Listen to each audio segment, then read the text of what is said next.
Bonne journée, monsieur.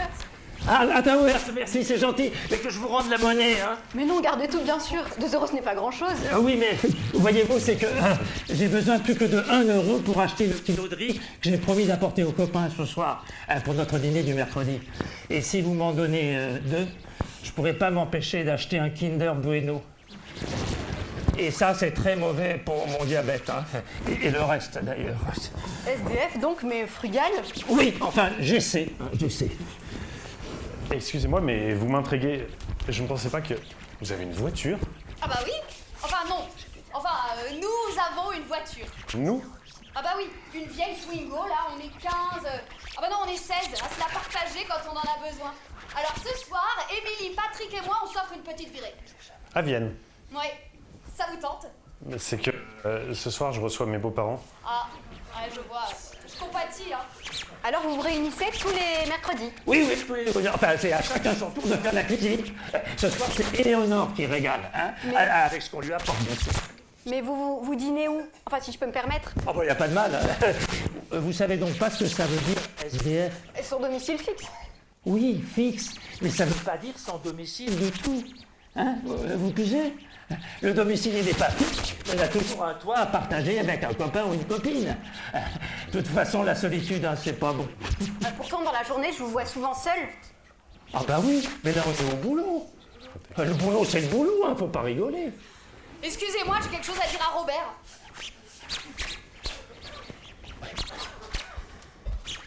Bonjour, monsieur. Vous allez au marché? Bonjour, madame. Oui. Il faut dire qu'avec ce temps, tout le monde est dehors et a envie de faire des courses. Et vous rentrez du travail? Oui, je prends mon mercredi en RTT, les enfants. C'est triste de voir toute cette misère. Bah oui, mais que faire? Leur donner une pièce? Peut-être un billet? Mais qu'en font-ils? Il y en a qui n'en font pas forcément bon usage. Parfois, je me dis que je préférais leur acheter quelque chose de concret, d'utile. Un vêtement, un sandwich. Moi non, c'est leur liberté. Votre patron, par exemple, quand il vous paye, il ne vous demande pas ce que vous en faites. C'est vrai. De toute façon, j'ai toujours l'impression de ne pas en faire assez. C'est la même chose pour moi. Donner une pièce, c'est généreux, mais ça reste un geste simple. Peut-être une façon de nous débarrasser de notre culpabilité, vite fait, bien fait. C'est dur ce que vous dites. Parce que c'est peut-être un peu de temps qu'ils attendent de nous. Le temps de s'intéresser un peu à eux, de leur parler ou simplement de leur sourire. Et ce temps-là, on ne le prend pas toujours. Ce temps-là, encore faut-il l'avoir. Je n'arrête pas de courir entre le boulot et les gosses. Je cours pas mal moi aussi, mais je connais des personnes, des voisins, qui donnent régulièrement un coup de main au Resto du Cœur. Et j'ai une amie qui est messagère d'amitié. Messagère d'amitié? Oui, elle va rendre visite régulièrement à des personnes âgées pour leur faire des courses et surtout passer un peu de temps avec elles, leur parler. Il existe donc encore des messagers sans messagerie électronique? C'est vrai que tous ces mails nous encombrent en fait et nous empêchent de nous rencontrer. J'ai écouté tout ce que vous avez dit, je suis pas du tout d'accord, hein. Et moi, j'ai rien entendu, mais je suis d'accord avec elle. Alors, ils sont en train de dire en gros que les mails, Internet, tout ça, ça nous empêcherait d'avoir des contacts directs. Alors ça, c'est pas vrai, hein. Ce truc-là, c'est génial. Ça nous permet de nous rencontrer beaucoup plus facilement qu'avant, ça. Ah, tenez un exemple. On se partage un jardin collectif pas très loin de Lyon. Et ben sans ces trucs-là, on pourrait pas s'organiser pour faire tout ce qu'il y a à faire. Et que ça soit pas toujours les mêmes qui se collent tout, quoi. Je vois. Et pour y aller? Bah la marche à pied, c'est bon pour la santé. Bah tu ferais bien de t'y mettre un petit peu et puis de manger un peu moins, hein. Et ça sert à quoi, alors, d'avoir une voiture? Un 16e de voiture, n'oublie pas. Vous êtes drôlement bien organisés. Ah ben, c'est oui, on n'a pas de thunes, mais on a des idées, hein. Ah bah quand on manque de tout, on est obligé d'être inventif, astucieux. Et ouais, le système D, la débrouille, quoi. Et juste pour ce qu'il nous faut, hein. Et celui qui a écrit ce bouquin, il appelle ça les innovations frugales. Les innovations frugales? Ah oui, ça sonne mieux que débrouille, pas vrai, ça? Mais j'y pense en parlant d'innovation. Je suis employé dans une banque qui travaille sur un projet révolutionnaire et qui concerne les personnes comme vous. Des banquiers qui s'intéresseraient à nous, là, ça j'y crois moyen. Je vous assure, Bon, tiens. il s'agirait de mettre au point un type de monnaie virtuelle, Ouais. accessible aux plus démunis Oui. et utilisable directement avec des cartes sans contact. Oui. Plus besoin de faire la manche. Sans contact. Alors, excusez-moi, mais je crois que vos collègues, ils ont rien compris au problème. Nous, justement, ce qu'on veut, c'est du contact. Et alors, faire la manche, récupérer des pièces, c'est une façon pour nous d'entrer en contact avec vous. Ouais, pas faux. J'en parlerai à mes collègues informaticiens. Je travaille moi-même dans l'informatique. Oh, c'est vrai? Bah, c'est super, ça. Et vous connaîtriez pas des spécialistes qui pourraient nous mettre au point un logiciel juste pour les gens comme nous. Alors, j'ai plein d'idées très précises là-dessus, mais un truc simple, pas cher, et qui fonctionnerait avec des smartphones hyper bas de gamme comme les nôtres. Ce que ça existe, ce que tu demandes là, ça n'existe pas. Et puis même si ça existait, on pourrait jamais se le payer, alors... Non, mais vous croyez que ce serait possible? Et puis, alors ça pourrait être gagnant-gagnant, parce qu'il y a un sacré marché, si vous voyez ce que je veux dire. Et un marché en pleine expansion, si vous voyez ce qu'elle veut dire. Mais pourquoi pas? C'est une idée à creuser. Je vais en parler à ma direction, elle sera peut-être intéressée. Je peux vous joindre comment? Ici, près du marché, tous les mercredis? Ah, c'est que ça dépend du planning. Attendez, voici ma carte. Et une carte de visite? Eh oui, système des... innovation frugale. Mais alors, on est d'accord, hein, c'est nous qui vous dirons ce dont on a besoin, pas vous qui allez nous inventer des trucs inutiles et trop chers. Hein. J'ai bien compris. Bon, allez. Ouh là, faut que j'y aille. Hein. Eh ben, vous nous tenez au courant, hein. La Entendu? voiture de madame l'attend. Oh, et puis moi, je dois acheter mon kilo de riz. Hein. Salut. À bientôt.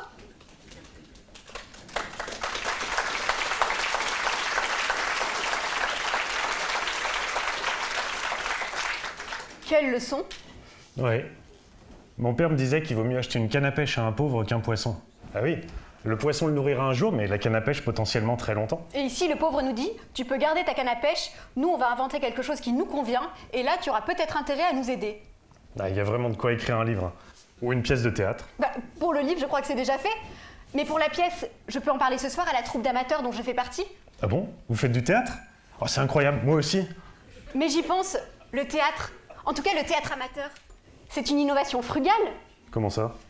C'est une distraction quasiment gratuite, à la portée de tous. C'est vrai ça. Même pas besoin d'acheter les brochures, puisque on peut inventer le texte nous-mêmes. Et puis le théâtre, c'est créer et s'amuser ensemble. Allez, il faut que j'y aille. Au revoir. Voilà, ils sont en train de remballer, moi aussi. Au revoir. On redescend.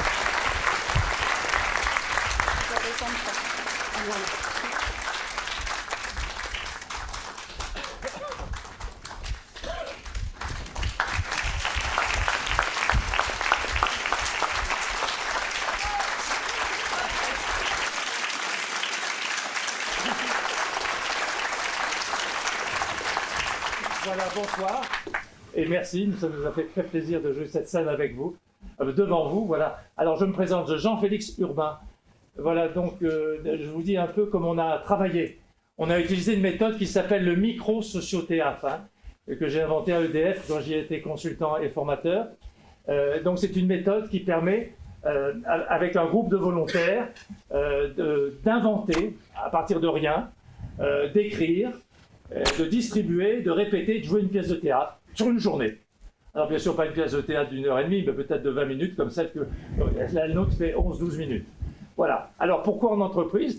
C'est pour développer donc la communication et la créativité. Et c'est pour préparer des sketchs, des petites scènes à l'occasion de grands moments d'entreprise. Par exemple, des rencontres annuelles pour parler de la sécurité, des rencontres où on présente les résultats et les objectifs de l'année suivante, ou bien à l'issue d'un séminaire, au lieu de le faire par écrit, on le fait sous forme d'une scénette pour expliquer ce qu'on a compris, ce qui nous a plu dans ce séminaire. Ça peut être tout simplement aussi, par exemple, la préparation du pot de départ en retraite d'un collègue. Voilà, donc j'ai fait ça 150 fois en entreprise, à EDF Gaz de France, avec beaucoup. Et là, j'ai eu le grand plaisir de travailler avec deux comédiens et un comédien d'une jeune troupe qui s'appelle Croque-Mitaine et que Édouard va vous présenter, et également la façon concrète dont nous avons travaillé, alors bien sûr pas sur une journée. Édouard, vas-y, raconte-nous un peu. Alors déjà, en une minute, je vais vous parler un petit peu de Croque-Mitaine. Donc je pense, comme vous l'avez vu, c'est une troupe de théâtre amateur. L'idée de la présentation, c'est de vous faire comprendre que la troupe de théâtre amateur, enfin le théâtre amateur, c'est accessible à tous et que ça peut être une belle aventure. Donc Perrine, Alice et moi, on fait partie de cette troupe qui s'est montée il y a 1 an, c'était en décembre 2017. C'est parti d'une idée d'un groupe d'amis qui s'est dit pourquoi pas monter une pièce de théâtre et la jouer devant un public, en sachant qu'on avait une caractéristique commune, c'est qu'aucun de nous n'avait fait du théâtre avant. Donc voilà, l'aventure a duré 1 année, on a joué 3 représentations en décembre 2018 de Je veux voir Miusov, donc une pièce russe du XXe siècle. Et on s'est monté en association depuis, et l'idée c'est de repartir dans la même aventure en 2019 et rejouer en décembre 2019. Donc pour ceux qui veulent venir nous voir, retenez notre nom, et puis pour ceux qui n'ont pas envie, c'est pas grave. Alors dis-nous en gros comment ça s'est passé. On s'est rencontrés 4 fois 2 heures, pas plus, pour faire ce qu'on a fait ce soir. Voilà. Alors raconte-nous un peu comment ça s'est passé, rapidement. Alors rapidement, donc il y a eu 4 rencontres. La première, donc c'était chez moi. On partait avec 3 données, le fait qu'il faudrait venir jouer ce soir, qu'on aurait droit à 10 minutes et qu'il fallait jouer sur un thème qui était plutôt compliqué, plutôt dense. Donc là, on était un petit peu perdu et l'idée de Jean-Félix, c'était du coup de partir sur 2 brainstorming. Donc on s'est trouvé 2 thèmes. La pauvreté, on s'est dit, alors effectivement, il y a de la pauvreté un peu partout dans le monde, mais peut-être que celle qu'on connaît un peu le mieux, c'est celle qui est en bas de chez nous. Donc on est parti sur le thème des SDF, un premier brainstorming sur les SDF, un deuxième sur ce qu'on pouvait potentiellement apporter aux SDF, et puis donc ça nous a fait une première base de travail pour la deuxième séance qui était chez Alice. Alors lors de la deuxième séance, on a récolté toutes ces idées qu'on avait du brainstorming, et on s'est dit il va peut-être falloir commencer à organiser les choses. Donc on a fait une structure assez globale de la pièce et de la scénette et des idées principales qu'on voulait mettre dans chaque partie pour essayer de coordonner tout ça pour faire quelque chose d'assez cohérent. Voilà, donc on est ressorti de cette deuxième session de 2 heures avec une trame globale des idées principales et de leur succession pour la scénette. Et donc à la suite de ces 2 premières séances, il y en a une troisième, durant laquelle en fait on a discuté donc de la première version de la scénette que nous avait envoyée Jean-Félix. Entre les 2 séances, j'ai écrit donc voilà. le premier texte de la scène. Voilà, donc nous on donnait le matériau brut et puis après il lui incombait de mettre en forme. Et après du coup on a discuté, un peu remodélisé, etc., rajouté des choses, mais voilà, c'était... Et puis la dernière séance s'est passée chez toi, encore, hein, chez Alice. Et là, donc, on avait le texte, on avait commencé à l'apprendre par cœur, et on a fait donc les répétitions. Et peaufiner de la mise en scène, puisqu'on avait des photos de ici. C'est pas tout à fait pratique avec ce bureau, donc on a essayé de voir comment faire. Et puis voilà. Alors ce que vous oubliez de dire, c'est que chaque fois, moi j'apportais une bouteille de vin, mais j'étais régalé par des menus extraordinaires, aussi bien chez Édouard que chez Perrine et Alice. Et donc ça n'a pas arrangé mon diagnostic. Voilà, donc on a pris énormément de plaisir. J'ai pris énormément de plaisir à travailler avec vous 3. Nous aussi. Et à s'amuser, bien sûr. Puis peut-être qu'un jour on recommencera l'expérience. Enfin, si vous avez des questions à nous poser, pour ne pas prendre trop de temps, vous pourrez les poser à la fin, comme on l'a dit à Alice, à la fin de la conférence. Et je redonne la parole à Heidi. Merci.